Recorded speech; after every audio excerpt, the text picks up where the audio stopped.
नमस्कार मु गायत्री आपण मानक गायत्री किचन को अनेक अनेक स्वागत।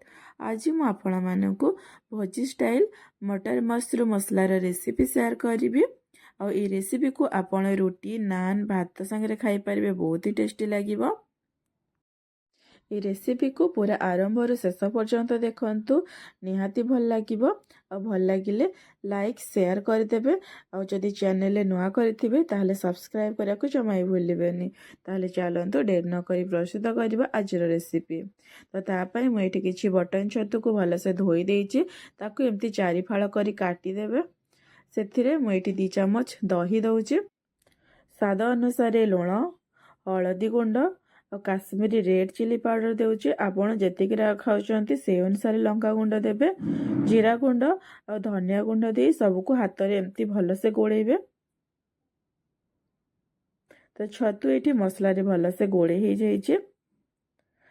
किछि ग्रीन मटर चोपा को एम्ति छड़े के रखिछे। कढ़ाई रे सोरिष तेल दे गरम होया पे रखिछे। तेल गरम होला परे गोटे बड़ साइज रो पियाज को दे भाजीबी। पियाज हल्का भाजी होला परे टमाटो को दे भाजीबी और 4-5 कला काजू देबे।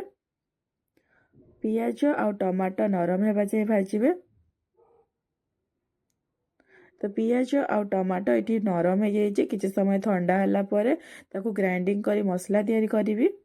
से कढ़ाई रे आउ 2 चम्मच सोरिष तेल दे गरम हेबा पे देबी। तेल गरम होला परे जीरा और गोटा गरम मसला दे फुटेबे। तापर अदा रसुण बटा को दे भाजीबी। अदा रसुण कंचा स्मेल गला परे सेतिरे बाटिकी रखिथिबा पियाज टमाटो और काजू बटा को देबी और मसला को लो रु मीडियम फ्लेम रे कसिबे।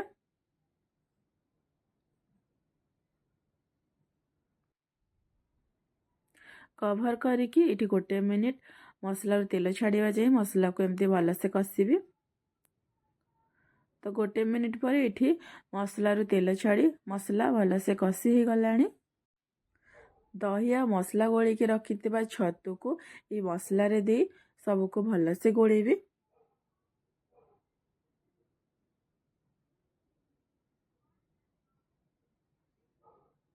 और गैस रो फ्लेम को लो रो मीडियम ही रखिबे।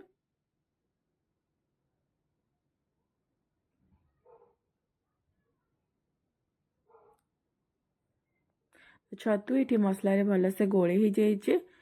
ग्रीन मटर दे गोळेबी